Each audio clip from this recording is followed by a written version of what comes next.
banyakubahwa bayobozi b'igihugu cyacu, namwe mwese muri hano, mbashimiye umwanya mpawe kugira ngo mbagezeho ubuhamya bw'uko narokotse Jenoside yakorewe Abatutsi.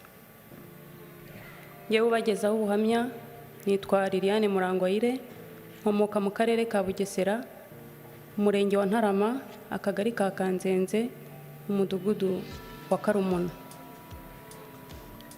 Jenoside yakorewe Abatutsi 1994 yabaye mfite imyaka 12. Mvuka mu muryango w'abana 10 hamwe na papa na mama, twari tugize umuryango w'abantu 12. Jenoside yakorewe Abatutsi yadusize turi batatu, nkaba narasigaye ari nge mukuru. Munyemerere ubuhamya bwanjye buhere mbere y'1994. Ngize imyaka 4, hari mu 1986, iwacu banyohereje kurererwa kwa nyogokuru mu cyahoze ari komine Shyorongi, segiteri Nzove, ubu ni mu karere ka Nyarugenge, umurenge wa Kanyinya. Ndibuka ko nubwo nari umwana ariko byose ndabyibuka.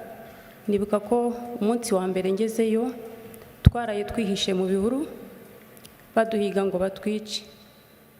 Ntabwo byabaye uwo munsi gusa, kuko iminsi yakurikiyeho inshuro twararaga mu rugo ntabwo zarenzaga 2 mu cyumweru. Kenshi twabaga twihishe, twahigwaga n'abaturanyi bacu. Naje kubaza nyogokuru impamvu baduhiga ngo batwice, ambwira ko ari uko turi Abatutsi.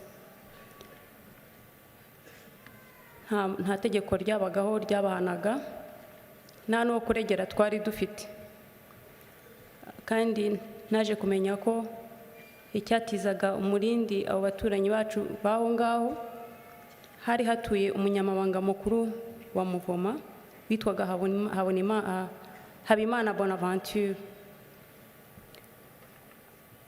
Byarakomeje, ndibuka nanone mu 1992 ndi muri primaire, umwana twiganaga witwaga Nyirahabimana yaranyitegereje arambwira ngo ubwo nturi Umututsi. Ndamubwira nti hoya, ntabwo ndiwe, naramenye ko kuba Umututsi ari icyaha. Arambwira ngo nta muhutu ugira amazuru ameze gutyo. Kuva icyo gihe hari imvugo zari ziriho icyo gihe zavuga ko umuhutu nyawe agomba kuba afite byibure amazuru ajyamo intoki 2. Natangiye kugenda nakweduye amazuru, byaba ngombwa nkajya mpimamo intoki zanjye kugira ngo batabona ko ndi Umututsi. Ndibuka kandi nanone muri 1992 nari naratashye iwacu mu biruhuko mu Bugesera. Igihe cyo gusubira ku ishuri kigeze, hari haramaze kujyaho itegeko rivuga ko nta muntu wemerewe gutega imodoka adafite urwandiko rw'inzira cyangwa se laissez-passer uyu munsi dukoresha tujya mu bihugu by'amahanga. Icyo gihe yakoreshwaga umuntu ava mu karere ajya mu kandi. Hageze rero ko papa nsubiza ku ishuri, ntabwo twari kubasha gutega imodoka tudafite urwandiko rw'inzira.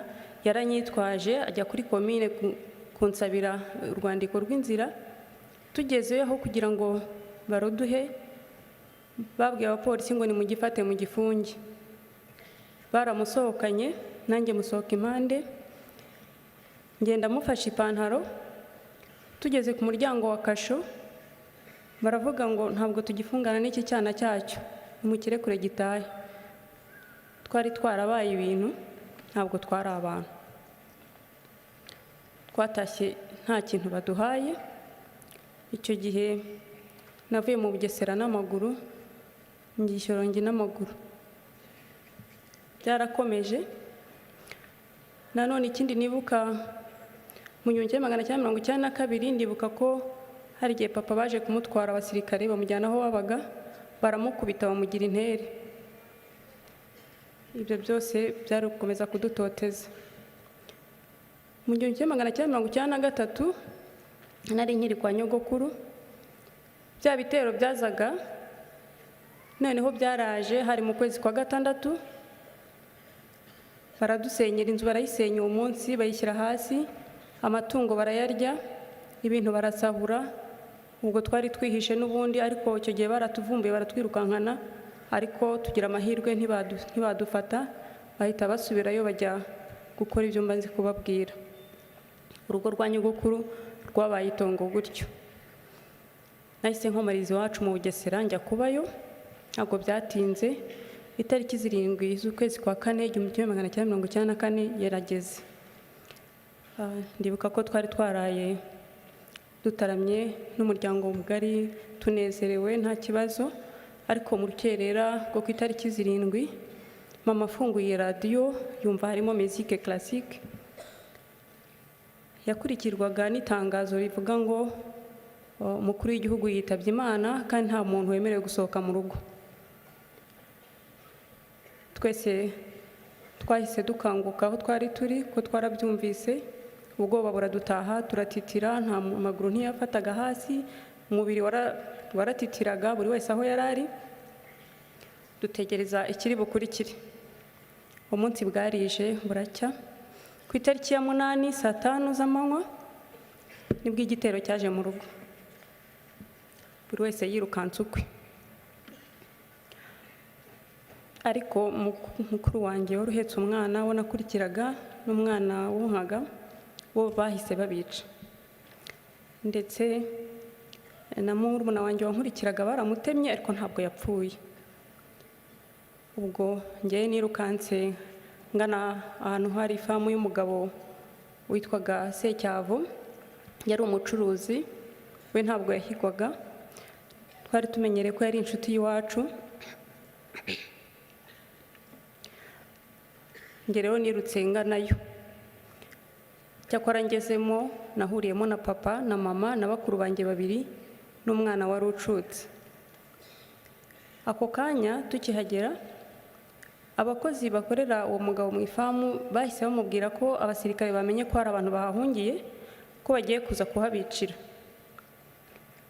Uwo mugabo yahise adushyira mu modoka adukura mu Karumuna tujyana i Nyamata. Mu Karumuna habaga interahamwe nyinshi cyane, turagenda tugeze hariya urenzera Paris Nyamata, utaragera Nyamata mu mujyi, hari agashyamba hafi y'ibitaro bya DPR. Arahagarara aratubwira ngo ntabwo azi uko imbere bimeze, ngo nitwihangane tuviremo aho turebe uko twagera ku kiliziya.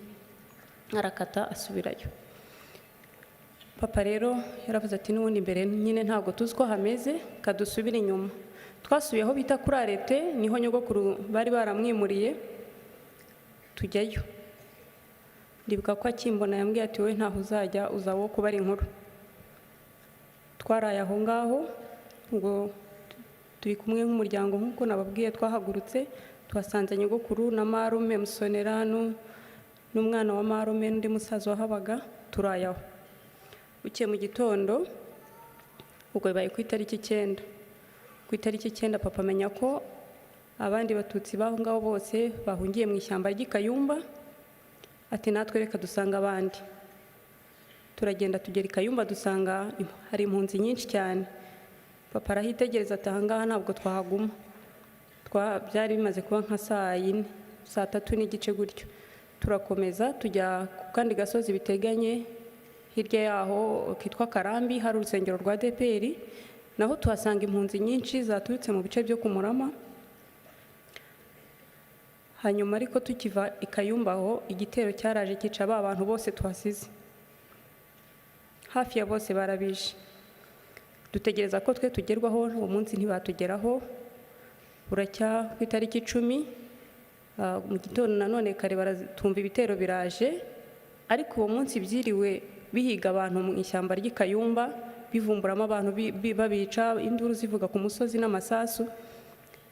Uwo munsi nabwo ntibatugeraho ku rusengero rwa DPR Karambi.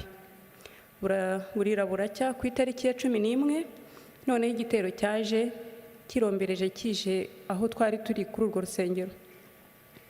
Papa cyumva induru n'amasasu ati mureke tugende. Twe twahise twiruka tumanuka agasozi gahari tugaruna hafi y'igishanga cya Nyirarukobwa, ariko tugeze mu nzira mama aravuga ati ndananiwe, mureke duhagarare natwe batwice, naho guhungira dufite. icyo gihe twarahagaze dutegereza ko tugerwaho, tukajya tubona inkomere zidusanga aho turi batemye, ariko ntabwo batugezeho. Buracya ku itariki ya 12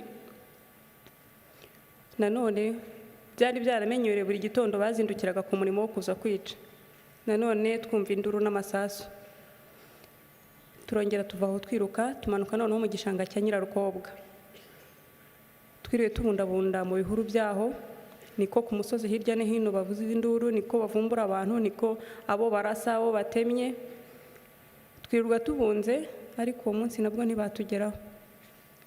Burira bigeze nka saa 12:15 papa atari ko numvise ko abandi bantu benshi bashoboye guhungira ku kiliziya cy'Intarama, mureka ariho tujya, kandi ngo bariyo bari kubasha kwirwanaho. Iryo joro twagiye Intarama ku kiliziya, bucyari ku itariki 13.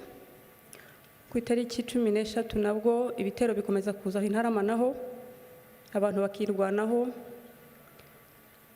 Buracya none ku itariki 14 bikomeza gutyo. Ku itariki ya 15 z'ukwezi kwa 4, ubwo turacyari mu kwezi kwa 4, nibwo noneho imperuka y'abatutsi benshi bari ku kiliziya yageze.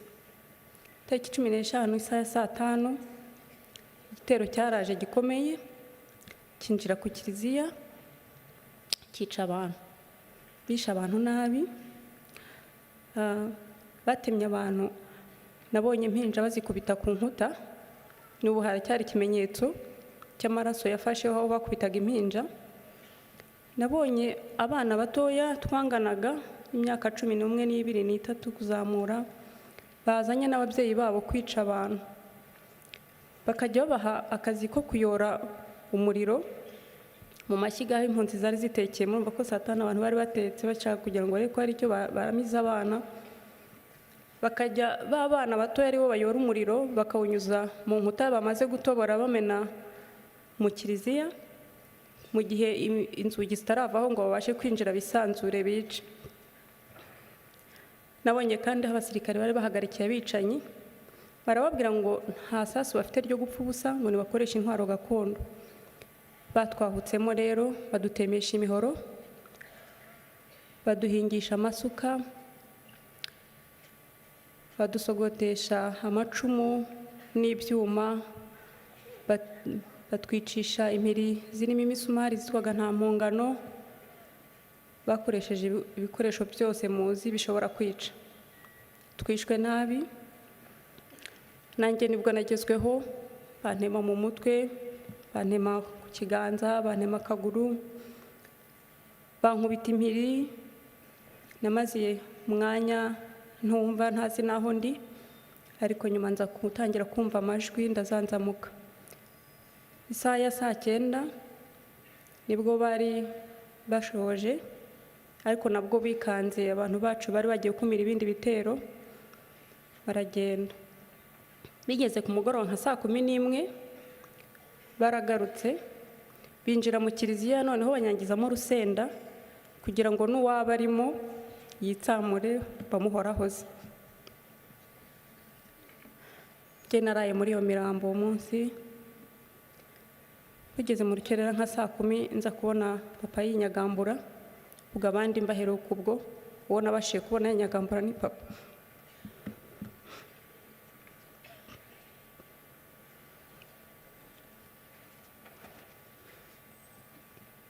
Naramubwiye ngo ntabwo nshaka gupfa.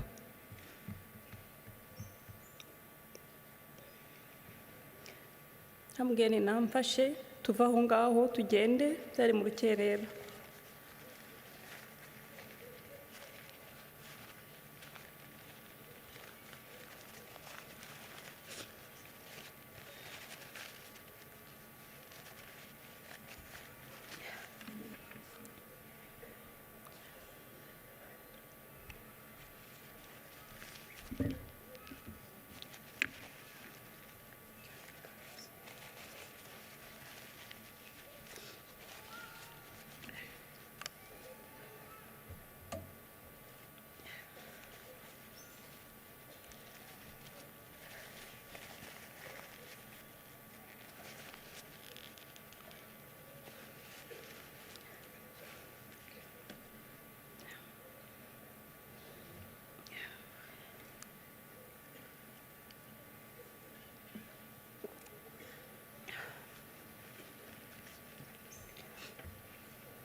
yaranyemereye muri urwo rukerera turakururuka tujya hafi y'amashuri. Abari babashije guhonoka mu kiliziya bari bafite imbaraga niho bari bateraniye, n'abari bagiye mbere y'uko kiliziya bahagera. Ubwo byari baye ku itariki ya 16. Ibitero ntabwo byahagaze, nta gahenge baduhaga, baragarutse. Abantu bakomeza kwirwanaho ariko bikaba iby'ubusa, bakica abantu. Itariki ya 17 baragaruka, ku itariki ya 18 baragaruka. Papa rero yageze aho we asa n'ucika intege, bimunanira kongera kugenda. Njyewe iyo bazaga narakururuka herekeza aho igitero gitari. Uko bamugeragaho baramubwira, bamuhondaga amabuye mu mutwe, bakamubwira ngo bazamwica babaye.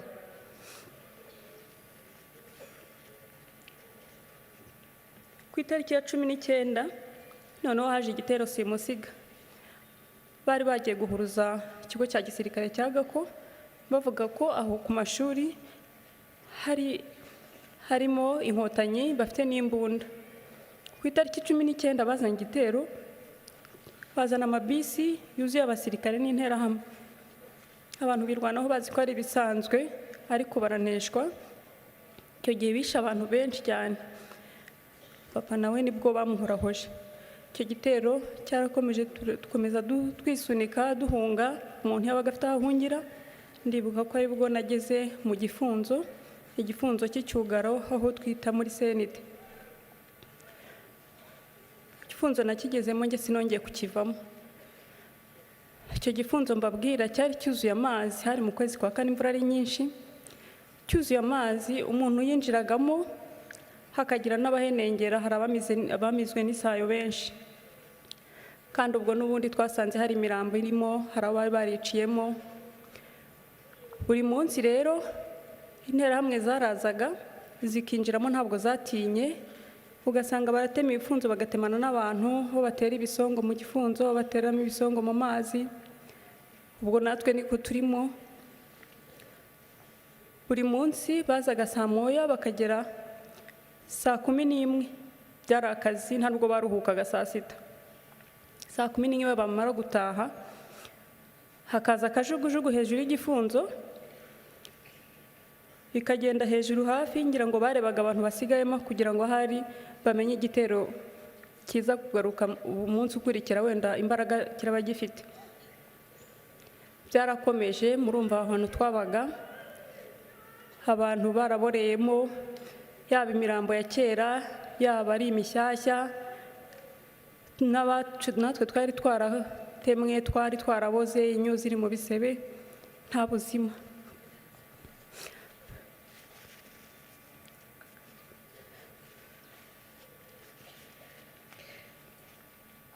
Twabayeho gutyo, ariko ku itariki 14 z'ukwezi kwa 5 ijuru riradukingukira, tubona abamarayika boherejwe n'Imana batugezeho.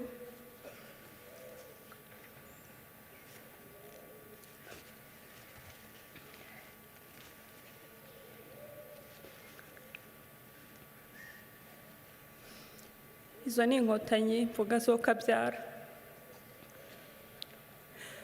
Abenshi ntabwo twemeye gukora ibyo. Twari twarakiriye gupfa, haburaga umunsi gusa.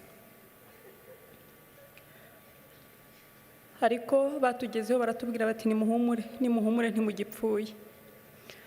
Buri muntu bamugezeho. Njyewe ubwanjye umusirikare yangezeho yikura umwenda yari afunze mu nda, ntabwo nari nkibasha kugenda. Arampeka anzamukana agasozi, hari agasozi gahari tujya twibuka ku itariki ya 30 z'ukwezi kwa 4 abazabishobora bazahagere barebe ukuntu hateye ubwoba. Anzamukana ku gasozi, arantwara ampetse, hangeza aho twita ku muhanda wa leta. N'uyu muhanda munini ujya Nyamata wari igitaka, mu gasantere kitwa Kariyeri, aho bari bateguye imodoka zishobora gutwara abantu bakomeretse cyane. Nuko nanjye banshyira mu modoka bantwara i Nyamata, aho bari bateguyeho gutangira kutuvurira ibikomere. Mwarakoze.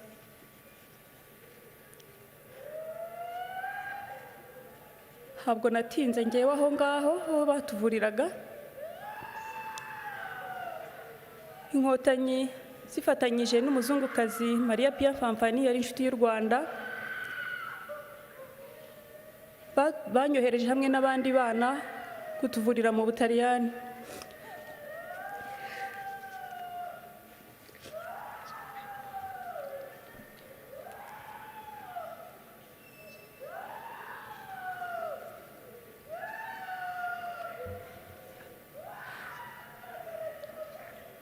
Twagiye mu Butaliyani baratuvura.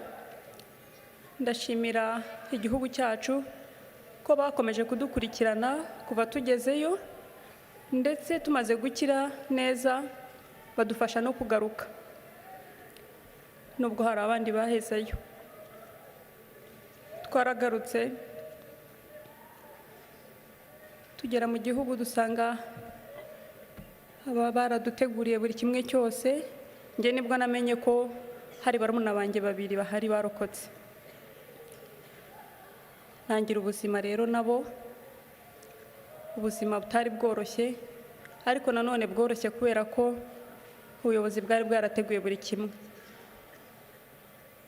Mu kubaka igihugu bushya no kubaka Abanyarwanda, ntabwo imfubyi zibagiranye, bazigize iza mbere, zihabwa amashuri ziriga. Nanjye rero nishyuriwe amashuri yisumbuye ndetse na kaminuza n'ikigega FARG cyafashaga abatishoboye. Ubu ndishimira ko ndi umwe mu babasha gutanga umusanzu mu iterambere ry'igihugu cyanjye. Ntabwo narekeye, nakomeje gutekereza ku mateka mabi nanyuzemo, nza kwiyemeza kwandika igitabo gikubiyemo ubuhamya bwanjye burambuye, ariko kinarimo urugendo rwo kwiyubaka, icyizere no kwihangana byangejeje aho ngeze ubu ngubu. Byose mbikesha imiyoborere y'igihugu cyacu. Narashatse, mfite umugabo n'abana 4, turi umuryango mwiza kandi unyuzwe.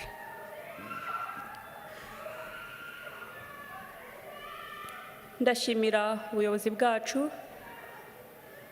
ko uyu munsi dufite umutekano uhamye, nta muntu ukirara mu bihuru kandi afite urugo rwe.